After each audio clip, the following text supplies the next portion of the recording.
Hello बच्चों, तो कैसे हैं आप लोग। आई होप आप लोग अच्छे से होंगे बच्चों। तो आज हम लोग का जो बेसिक क्लास का आज पार्ट 4 है, ठीक है। तो हम लोग पार्ट 1, पार्ट 2, पार्ट 3 देख चुके होंगे और पढ़ चुके होंगे। आज वो जो उसका क्लास है वो पार्ट 4 है, ठीक है। जिन्होंने भी अगर पार्ट 1 या पार्ट 2, पार्ट 3 नहीं देखा वो जाके देखे, तब पार्ट 4 को देखे। क्योंकि जब तक आप पार्ट 1 और पार्ट 2, पार्ट 3 को नहीं देखिएगा तो ये पार्ट 4 की वीडियो आपको समझ में नहीं आएगी, ठीक है। मैंने बिल्कुल बेसिक से पढ़ाया है, ठीक है। पार्ट 1 में बिल्कुल बेसिक है, 2 पार्ट 2 में भी है, तो मैंने बेसिक से कवर किया है, ठीक है। तो आप उसको जाके देखिएगा, फिर तब पार्ट 4 आपको दिखेगा तो आपको समझ में आएगा। अगर आप पहली बार पार्ट 4 देख रहे हैं तो आपको वीडियो बिल्कुल जो आप जो पढ़ाएंगे वो फिर समझ में आपको नहीं आएगी, दिक्कतें पैदा होगी आपको, ठीक है। तो बच्चों, तो हम लोग जो है हम लोग कल पढ़े थे कि कैसे जो है जोड़ना है, कैसे घटाना है। तो उसके कुछ क्वेश्चन को हम लोग सॉल्व किए थे। कुछ क्वेश्चन थे उनका, उन क्वेश्चनों को हम लोगों ने बनाया था, ठीक है। तो आज जो है बच्चों फिर जो है कुछ क्वेश्चन को हम लोग सॉल्व करेंगे, ठीक है ना। क्वेश्चंस को सॉल्व करेंगे और देखेंगे कि कैसे इसको बनाया जाता है, ठीक है, किया जाता है सॉल्व, ठीक है। चलिए बच्चों, हम लोग कोई भी चीज अगर गणित में देखते हैं, किसी भी चीज को अगर मतलब कुछ दिया हुआ होता है, जैसे कि अगर मोहन के पास, ठीक है, कुछ रुपया है, उसमें से उन्होंने 50 रुपया खर्च कर दिए, तो बताइए मोहन के पास कितने रुपए बचे। हाँ, तो हम क्या बोलते हैं कि माना कि मोहन के पास x रुपया, ठीक है ना। x जो मानते हैं, यही x और y जैसे ये जो मानते हैं, इन्हीं को आज बताएंगे कि ये कैसे घटता है, ये घट के आंसर क्या आता है, ये घट के बनता क्या है, यही चीज दिखाएंगे आपको, ठीक है। चलिए तो बच्चों देखिए, मान लीजिए कि हम लोग जो है सॉल्व करते हैं कि x, मान लीजिए कोई रुपया है, किसी का x रुपया है, किसी के पास x रुपया है, सॉरी x रुपया है, ठीक है। तो किसी के पास x रुपया है ना, मान लीजिए मेरे पास x रुपया है, ठीक है, और मैंने x रुपया में से, ठीक है, 20 रुपए खर्च कर दिए। क्या कर दिए? खर्च कर दिए। तो मेरे पास कितना रुपया है ये आपको पता नहीं है, आपने x माना है और आपने मुझे 20 रुपए खर्च करते देखा है। तो मैं क्या करूंगा, x माइनस 20, है ना। मेरे पास जितना धन है उसमें से 20 रुपए मैंने खर्च किया, तो x माइनस 20। अगर यही फिर बोलता कोई कि आपके पास x रुपया है और 20 रुपया और आ गया, आपके पास और आ गया 20 रुपया, तो मेरे धन में क्या हो जाएगा, x प्लस 20 रुपया और बढ़ जाएगा, ठीक है। 20 रुपया क्या हो जाएगा, बढ़ जाएगा, है ना। और अगर हम अपने धन से 20 रुपया खर्च करेंगे तो x माइनस 20, मेरे पास x रुपया है, आपको पता नहीं कि कितना, आप माने कि x रुपया है आपके पास, ठीक है, आपका रुपया है, ठीक है। अब बोले कि आप 20 रुपया में हमको खर्च करते देखें, आपको ये ज्ञात नहीं हो रहा है कि कितना खर्च किया, कि कितना बचा। 20 रुपया खर्च करते आप देखिए, अब कितना बचा वो पता नहीं है। तो वही जो रुपया आप x मानो तो x माइनस 20, इसको और कोई सॉल्व नहीं होगा। आपको पता है कि चर और अचर के साथ जोड़ घटा नहीं होता है ना, ठीक है। चर अचर के साथ जोड़ घटा नहीं होता है ना, जोड़ घटा नहीं होता है, जोड़ घटा गुना कुछ भी नहीं होता है, ठीक है। तो ये इतना ही आंसर रह गया। अगर आपको कोई बोले कि सर के पास, मेरे पास पहले से ही x रुपया था और किसी ने 20 रुपया और दिया, तो मेरे धन में क्या हो जाएगा, x रुपया था पहले से, 20 रुपया को दिया तो x प्लस 20 रुपया जुड़ गया। कुछ भी आप लीजिए, ठीक है। ऐसे ही मान लीजिए आपके ही पास अगर मान लीजिए कोई धन है, कोई धन y रुपया है, हाँ, x माने y माने z माने जो माना माने, ठीक है। तो y रुपया है मान लीजिए, ठीक है। और हम बोलेंगे कि आपके y रुपया में से, ठीक है ना, 100 रुपया आप खर्च किए, तो खर्च किए तो यानी कम हुआ। आपके धन में, आपके पास जो धन है y रुपया, उससे आपका 100 रुपया खर्च हुआ, 100 रुपया खर्च हुआ, क्या होगा, y माइनस 100। अगर आपके पास y रुपया है, ठीक है, और 100 रुपया फिर आपको कोई दे दिया, तो क्या हो जाएगा, आपके धन में 100 रुपया और जुड़ गया, तो y प्लस 100। ये y या x क्यों मान है, आपको बता दिए कि हमें आपके रुपयों का ज्ञात नहीं है, पता नहीं कि आपके कितना रुपया है, बस हम माने, अंदाजा माने कि आपके x रुपया है, ठीक है। हम अंदाजा ही माने कि आपके पास y रुपया है, ठीक है, तो बस उसी को मान के चल रहा है। ठीक है, आगे इसी के द्वारा जो क्वेश्चंस आएंगे उनको सॉल्व करेंगे तो और आपको जो है आसानी तरीके से समझ में आएगा। ठीक है, तो इसका यही आंसर हो जाएगा। कोई बोलेगा कि आपके पास कोई धन है जिसमें आपको 100 रुपया और आपको किसी ने दिया, ठीक है, तो आपके पास कुल कितने धन होंगे?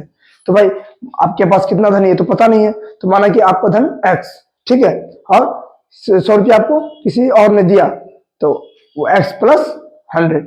हाँ, आपके पास कोई धन है जिसमें से आपने 100 रुपये खर्च कर दिए, आपने 100 रुपये खर्च कर दिए, तो माना कि आपके पास जो धन है वो x है या y है, जो मानना मानिए, ठीक है, और 100 रुपया माइनस कर दीजिए, y माइनस 100 या x माइनस 100 जो लिखना है लिख सकते हैं। ठीक है, चलिए तो अब इसके अनुसार हम लोग जो है एक दो क्वेश्चन को सॉल्व करेंगे। ठीक है ना, चलिए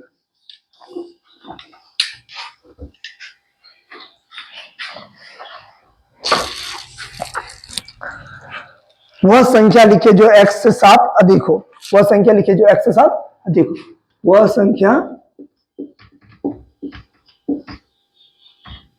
लिखिए जो x से 7 अधिक हो। ठीक है, तो वह संख्या लिखिए जो x से 7 अधिक हो, है ना, तो वह संख्या लिखने बोला जो x से 7 अधिक हो, तो वह संख्या कौन सा होगा? देखिए, तो x से 7 अधिक हो तो वह संख्या क्या है? माना कि संख्या क्या आपका वो x है, x से 7 अधिक हो तो x प्लस 7, तो वह संख्या क्या निकला मेरा? x प्लस 7, है ना।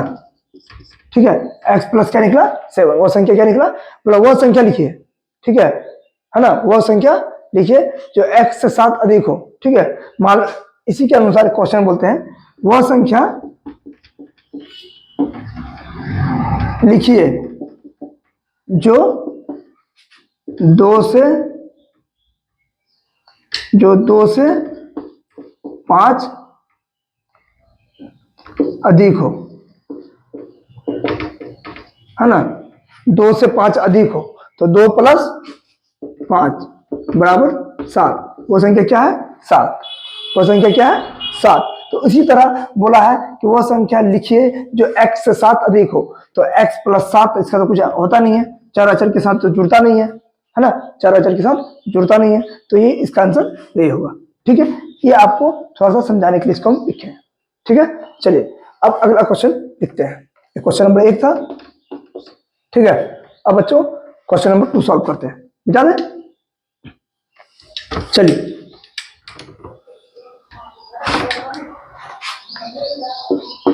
क्वेश्चन नंबर 2, ठीक है, बोले मोहन के पास 100 रुपए है, वह सिनेमा देखने में 20 रुपये खर्च कर देता है। मोहन के पास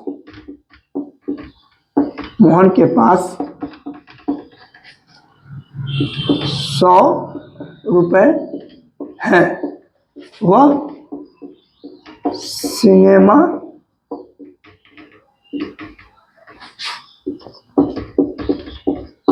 देखने में 20 रुपए खर्च कर देता है। ठीक है, मोहन के पास 100 रुपए है, वह सिनेमा देखने में 20 रुपए खर्च कर देता है। ठीक है, चलिए उसके पास कितने रुपए बचे? अब उसके पास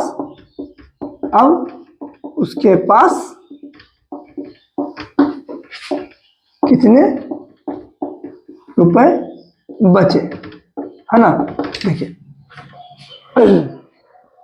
देखिए मोहन के पास क्या है? 100 रुपया है। कितना टोटल?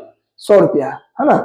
मोहन के पास 100 रुपया है, वह सिनेमा देखने में 20 रुपया खर्च कर दिया, तो टोटल घर से वो कितना लिखे निकला था? 100 रुपया।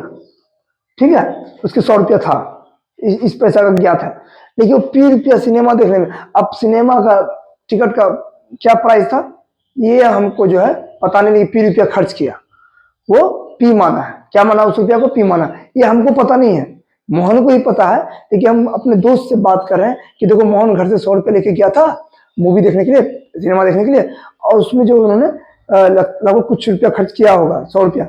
हाँ ठीक है ना, 100 रुपया में से कुछ रुपया खर्च किया है। अब वो रुपया क्या है? तो वो रुपया आप एक्स भी मान सकते हैं, वाई भी मान सकते हैं, तो उन्होंने पी माना है, क्वेश्चन में उन्होंने पी माना है।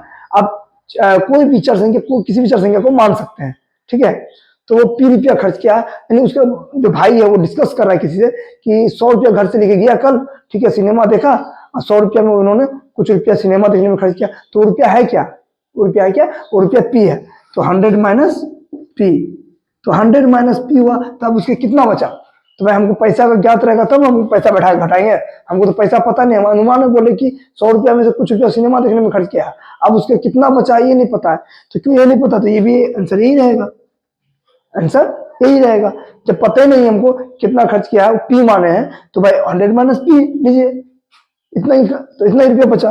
अब इसको जो आपको जब पता चल जाएगा कि हाँ आपका भाई 50 रुपया खर्च किया टिकट खर्च करने, तो 50 बैठाइएगा पी की जगह, क्या हो जाएगा, ये टिकट का जो प्राइस है वही वैल्यू पी माना है, ठीक है। अगर आपको बाद में जब पता चल जाए कि टिकट का प्राइस कितना था, कि 50 रुपया था टिकट का प्राइस सिनेमा का, तो अब यहाँ 50 बैठाइएगा, 100 माइनस 50, तो 50 निकल जाएगा। अगर 40 रुपया प्राइस होगा तो 40 बैठाइएगा, है ना। देखिए वो बोला है कि पी रुपये खर्च करता है सिनेमा देखने में, तो भाई पी रुपये खर्च करता है, तो 100 रुपया लेके गया था घर से, पी रुपया खर्च किया इससे, तो 100 माइनस पी, ठीक है। चलिए मिटा दे, चलिए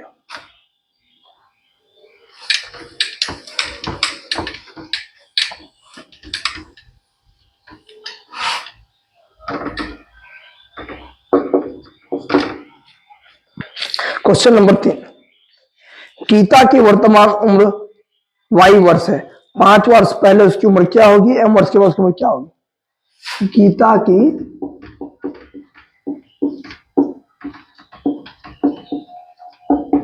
वर्तमान उम्र वाई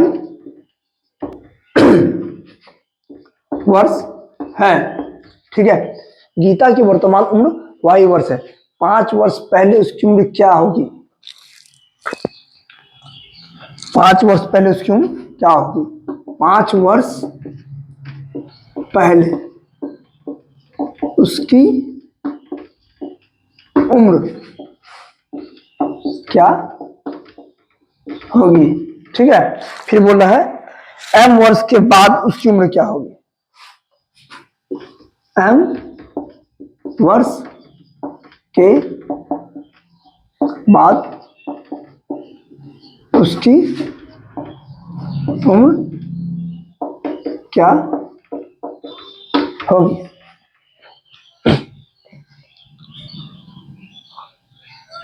ठीक है। गीता की वर्तमान उम्र वाई वर्ष है, तो 5 वर्ष पहले उसकी उम्र क्या होगी, एम वर्ष के बाद उसकी उम्र क्या होगी, ठीक है। 5 वर्ष पहले की बात कर रहा है और फिर एम वर्ष के बाद की बात कर रहा है, ठीक है। चलिए सॉल्यूशन करते हैं इसका। देखिए गीता की वर्तमान उम्र, अभी जो मेरा वर्तमान उम्र है जो चल रहा है वही उसको क्या माना है, वाई माना है। तो अगर मेरा मान लीजिए अभी अगर उम्र है 20 वर्ष, ठीक है, मेरा उम्र मान लीजिए 20 वर्ष, 20 वर्ष तो नहीं है, ठीक है, मानते हैं, और 20 वर्ष मेरा उम्र है, ठीक है। 20 वर्ष 5 वर्ष पहले, तो मेरा वर्तमान उम्र 20 वर्ष है, तो 5 वर्ष पहले क्या होगा, 15, ठीक है, क्या होगा 15। तो वर्तमान उम्र क्या माना है, वाई, तो 5 वर्ष पहले क्या होगा, वाई माइनस 5। तो इसका तो कोई सोल्यूशन नहीं होता है, तो यही आंसर हो गया इसका पहला वाला का, बस, है ना। फिर बोला है वर्तमान उम्र वाई है, तो उसके एम वर्ष के बाद, अगर मान लीजिए मेरा उम्र 20 वर्ष बोले आपको, तो 2 वर्ष के बाद क्या होगा, 2 वर्ष के बाद क्या होगा, 20 प्लस 2, तो कितना हो जाएगा 22, हाँ। तो इसमें क्या होगा, y प्लस एम, तो समान चर संख्या आपस में जुड़ता है, तो समान चर संख्या है तो ये नहीं जुड़ेगा, तो इसका भी आंसर क्या हो जाएगा, ये हो जाएगा, पहला का ये, दूसरा का ये पहला है, ये दूसरा है, ठीक है। मतलब वर्तमान उम्र में, वर्तमान उम्र क्या है, वाई वर्ष है, उसमें क्या हो 5 वर्ष 5 वर्ष पहले उसकी उम्र क्या होगी। तो वर्तमान उम्र में हम आपको बोले कि उम्र मान लीजिए 20 वर्ष है, मान लीजिए 20 वर्ष है, तो 5 वर्ष पहले क्या होगा, क्या था मेरा उम्र, क्या हो सकता था, तो 5 वर्ष पहले भाई 15 वर्ष है ना, अभी 20 है तो 5 वर्ष पहले 15 वर्ष, 5 वर्ष घटा दीजिए, ठीक है। तो ये वाई माइनस 5 किए हैं। फिर बोला कि अगर अभी मेरा उम्र 20 वर्ष है, तो 2 वर्ष के बाद, यहाँ मान लीजिए 2 है, 2 वर्ष के बाद उसकी उम्र क्या, मेरी उम्र क्या होगी, 2 वर्ष का 20 है तो 2 वर्ष के बाद 22। तो इसी तरह वर्तमान उम्र वाई है, अब एम वर्ष के बाद तो प्लस एम, ठीक है, कोई दिक्कत? चलिए अब बच्चों, ठीक है, इसमें कुछ लोग क्वेश्चन को और सॉल्व करिए।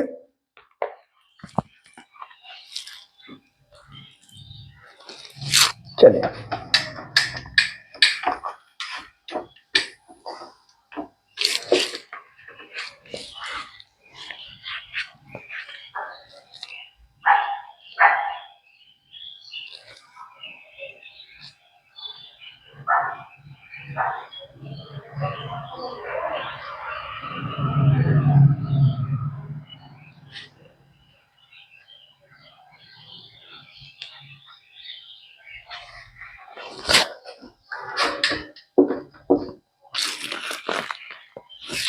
बोला शिक्षक ने प्रत्येक विद्यार्थी को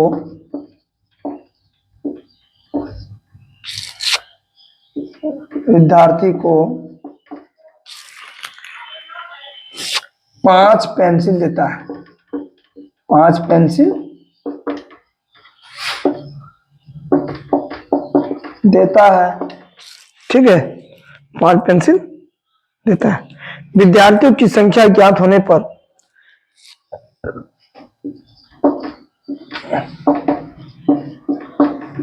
की संख्या ज्ञात होने पर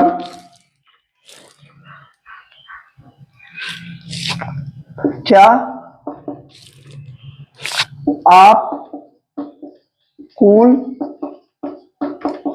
पेंसिल की संख्या बता सकते हैं? ठीक है, चलिए शिक्षक ने प्रत्येक विद्यार्थी को 5 पेंसिल दिए। प्रत्येक विद्यार्थी को कितने पेंसिल दिए? देता है 5 पेंसिल। ठीक है, विद्यार्थी की संख्या ज्ञात होने पर क्या आप कुल पेंसिल की संख्या बता सकते हैं? इजी तरीके से सॉल्व कर सकते हैं। देखिए शिक्षक ने प्रत्येक यानी हर एक बच्चा, प्रत्येक मतलब हर एक बच्चा को 5 पेंसिल दिया। ठीक है, कितना पेंसिल दिया? 5, एक बच्चा को 5 पेंसिल। ठीक है, तो विद्यार्थी की संख्या ज्ञात होने पर, विद्यार्थी की संख्या क्या है पता नहीं हमको, क्या आप बता सकते हैं? पेंसिल की संख्या बता सकते हैं? ठीक है, तो विद्यार्थी की संख्या क्या है? तो माना कि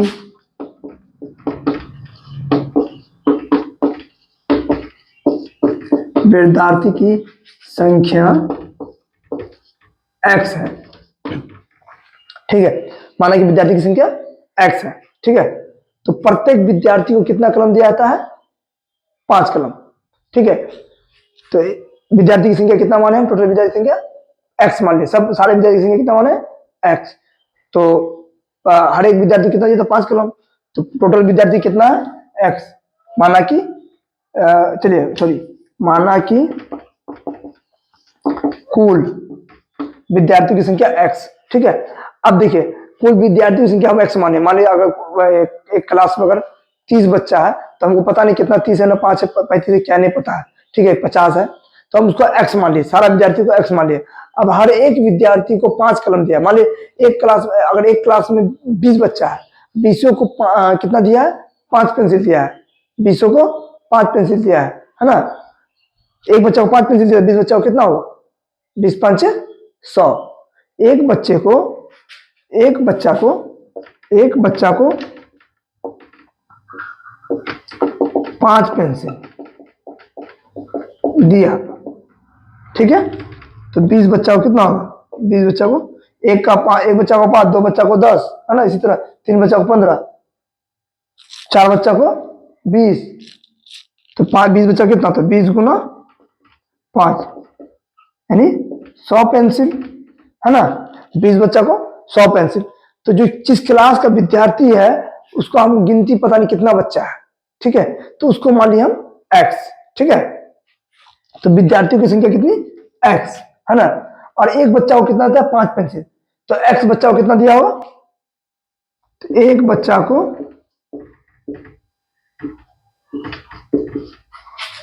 5 पेंसिल देता है। तो x बच्चा को कितना देगा, 5 गुना एक्स बराबर 5x, है ना। पता है, इसको खूबसूरती के लिए लिखते हैं, है ना। ये इतना भी लिख सकते हैं आप, 5 गुना एक्स पेंसिल देगा। ठीक है, समझ आई बात, है ना। ये आपका सॉल्यूशन है ना। चलिए, ओ सॉल्यूशन तो वाली है, सॉरी। ठीक है, चलिए, तो ये आपका फुल आंसर। ये आपको समझाने के लिए कि एक बच्चा को 5 पेंसिल, हमारे उस क्लास में 20 बच्चा था, तो 20 गुना 5। तो इसी तरह एक हम तो हमको पता नहीं उस क्लास में कितना बच्चा है, उस क्लास में कितना बच्चा था, उसको उसके सारे बच्चों की संख्या क्या मान लिए, एक्स। तो एक बच्चा को 5 पेंसिल देता है, तो एक तो पूरे क्लास में एक्स बच्चा है, तो एक्स बच्चा को 5 गुना एक्स। ठीक है, चलिए।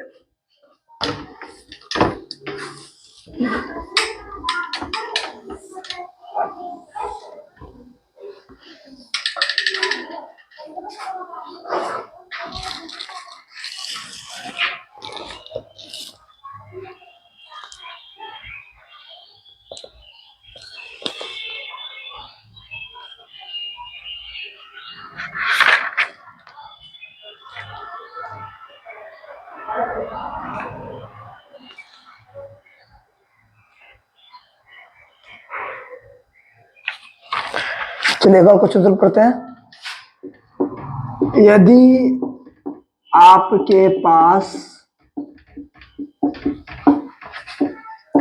4 रोटी है और फिर आप x रोटी पकाते हैं तो आपके पास कितना रोटी होगा। देखिए, आपने रोटी बना रहा है, आप रोटी बना रहे हैं, ठीक है।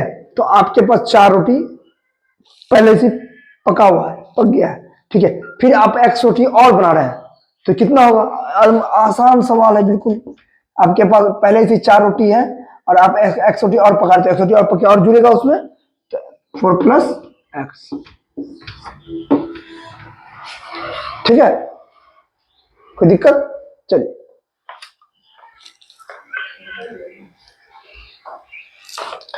अब देखिए क्वेश्चन नंबर 6। 2 संख्याएं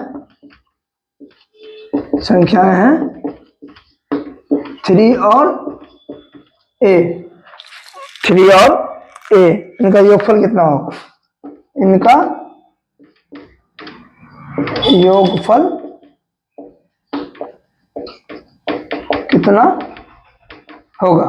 ठीक है, 2 संख्या है 3 और a, इनका योगफल कितना होगा। योगफल मतलब जोड़, योगफल मतलब जोड़ना है, ठीक है। जो रिजल्ट आता है जोड़ के वही, तो 3 और a का योगफल कितना होगा, कुछ नहीं होगा, ये होगा, तो वही बस वही, ये आपका आंसर हो गया, है ना।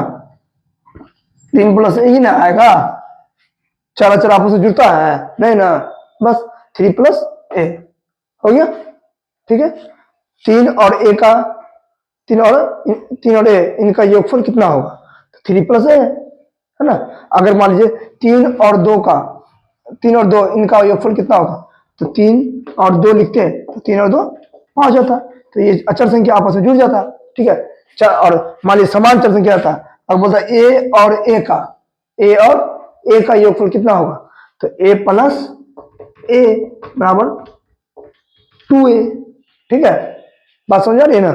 चलिए, अब बोलता कि x और x का योगफल कितना होगा, हाँ, तो x + x बराबर 2x। अगर बोलता कि x और 2x का योगफल कितना होगा, तो मान लीजिए x + 2x, है ना, कितना हो जाएगा 3x, है ना। पता है, समान चर संख्या का पावर भी समान होना चाहिए, तो आपस में क्या हो जाएगा, इसका पावर 1, इसका पावर 1, चर संख्या समान, इसके सामने 1, 2 और 1 3x। ठीक है, चलिए, कोई दिक्कत है तो बोलिए। ठीक है, तो आज के लिए इतना क्वेश्चन ही काफी है। ठीक है। फिर नेक्स्ट क्लास में और धीरे धीरे हम लोग स्टेप बाय स्टेप बढ़ते जाएंगे, ठीक है। अब जिसको अगर समझ में नहीं आया हो, ठीक है, तो आप क्या करिए, पहले पहला क्लास देखिए, ठीक है, फिर दूसरा, फिर तीसरा, और ज्यादा लंबा क्लास है भी नहीं, सब क्लास जो है 30 मिनट के अंदर है, ठीक है। कोई तो 25 मिनट है, कोई 26 मिनट है, कोई 30 मिनट है, ठीक है। तो इस तरह का क्लास है सारा। तो आप देखिए, पहले आधा आधा घंटा समय दीजिए। हाँ, और गारंटी दे रहे हैं कि हम आपके अलजेब्रा जितना भी अलजेब्रा प्रॉब्लम है, सारे प्रॉब्लम को ठीक कर देंगे, ठीक है।